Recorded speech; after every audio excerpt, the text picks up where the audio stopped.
وقت آواز کو بلند کیا جاتا ہے وہ یہاں مراد ہے۔ تفسیر کبیر بڑی مشہور ہے، اسے بھی ہر مکتب فکر ایکسیپٹ کرتا ہے۔ فرماتے ہیں وَالذَّابِحُ مُحِلٌّ، ذابح ذبح کرنے والا یہ بلند آواز کرنے والا ہے۔ لِأَنَّ الْعَرَبَ كَانُوا يَسْمَعُونَ الْأَوْثَانَ عِنْدَ الذَّبْحِ، کیونکہ عرب لوگ اپنے بتوں کو ذبح کے وقت اپنی آواز سنایا کرتے تھے۔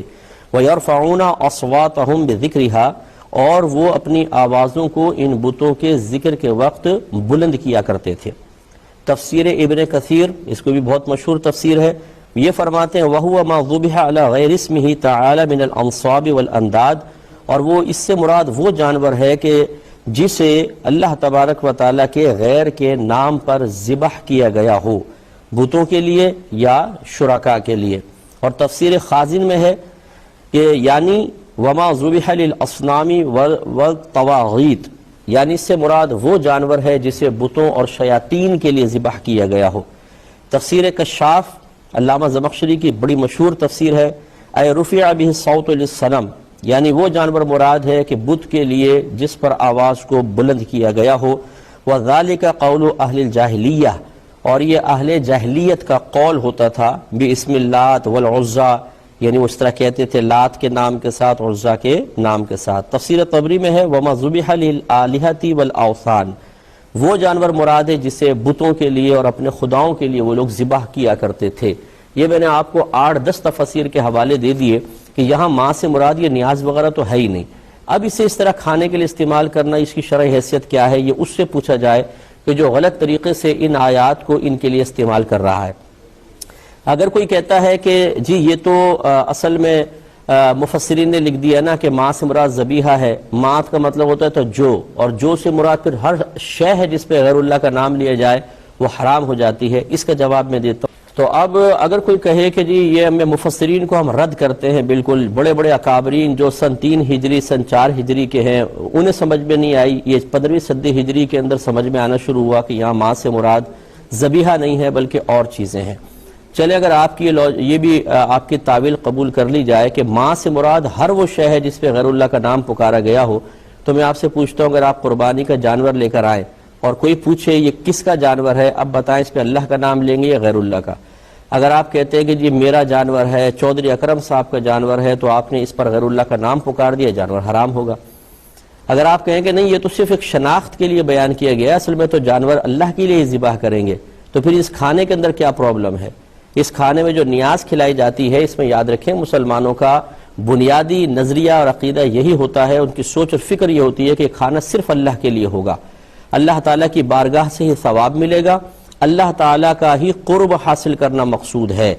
صرف ثواب فلاں بزرگ کو پہنچائیں گے، یہ ارادہ ہوتا ہے کہ اس کا ثواب فلاں بزرگ، ورنہ کھانا اللہ کے لیے ہوتا ہے، اس پہ ثواب کا ترتب بھی اللہ کی طرف سے ہوگا، اللہ تعالیٰ کا ہی قرب حاصل کرنا مقصود ہو، اور پھر اس کا ثواب فقط بزرگان دین کو پہنچا دیا جائے تو اس میں کیا حرج ہے؟ اور شناخت کے لیے بس یہ کہہ دیتے ہیں یہ نیاز کس کی ہے؟ غوث پاک کی نیاز ہے، امام جعفر صادق کی نیاز ہے، یہ خواجہ صاحب کی نیاز ہے، تو یہ صرف شناخت کے لیے ہے، یہ نہیں ہے کہ اس نیاز کو ان بزرگوں کی بارگاہ میں پیش کر کے ان کی توجہ اور ان کا قرب حاصل کرنا مقصود ہو، ان کی رضا کے لیے کھانا کھلایا جا رہا ہو، ایسا نہیں ہوتا ہے۔ خلاصہ کلام یہ ہے کہ نیاز ادباً اس تحفے کو، گفٹ کو کہتے ہیں جو کسی بزرگ کی خدمت میں پیش کیا جاتا ہے۔ بزرگوں کے نام کا جو کھانا کھلایا جاتا ہے اس کو ادباً نیاز اسی لیے کہتے ہیں کہ اس سے حاصل ہونے والے ثواب کو ان بزرگوں کو ایصال کرنا مقصود ہوتا ہے۔ جب نظر و نیاز کا کھانا کھلایا جاتا ہے اس میں بیسک کانسیپٹ یہی ہوتا ہے، سوچ اور فکر یہی پیچھے کار فرما ہوتی ہے کہ یہ صرف اللہ تبارک و تعالیٰ کے لیے پکایا گیا ہے، اللہ تعالیٰ کی رضا کے لیے اس کو کھلا رہے ہیں، اللہ تعالیٰ کی بارگاہ میں قرب حاصل کرنا ہی مقصود ہے۔ ہاں اس سے جو ثواب حاصل ہوگا وہ فلاں بزرگ کو پہنچا دیا جائے گا،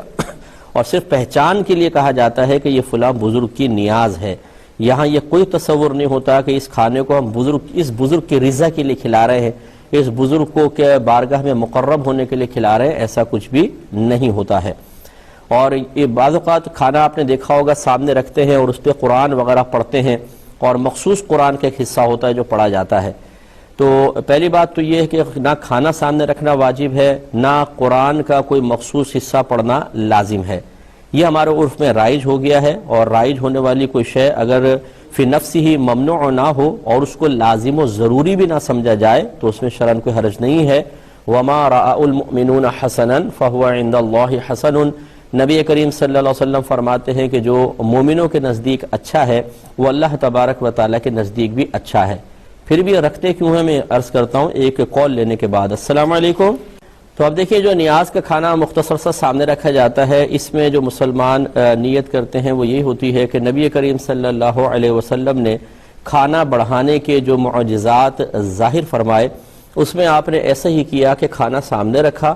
اور جو اللہ نے چاہا آپ نے پڑھا۔ صحابہ یہی کہتے ہیں اور یقینی سی بات ہے کہ وہ کوئی کلام الہی ہوگا، متبرک کلمات ہوں گے۔ اور پھر ایسا بھی دیکھا گیا ہے کہ وہ 4 آدمیوں کا کھانا 1400 صحابہ کو پورا ہو گیا، یعنی بہت سارے، ایک پیالہ دودھ کا 70 کے قریب صحابہ اس کو پیتے ہیں لیکن ایک قطرہ کم نہیں ہوتا۔ تو معلوم یہ ہوا کہ نبی کریم صلی اللہ علیہ وسلم نے جو معجزات دکھائے، کھانا سامنے رکھا اور اللہ نے اس میں برکت پیدا فرمائی، اسی سے نیک فال لیتے ہوئے، نیک شگون لیتے ہوئے مسلمان ایسا کرتا ہے کہ کھانا سامنے رکھتا ہے، قرآن پاک پڑھتا ہے اور ارادہ یہ ہوتا ہے کہ اللہ تعالیٰ اس میں بھی برکت پیدا فرمائے گا۔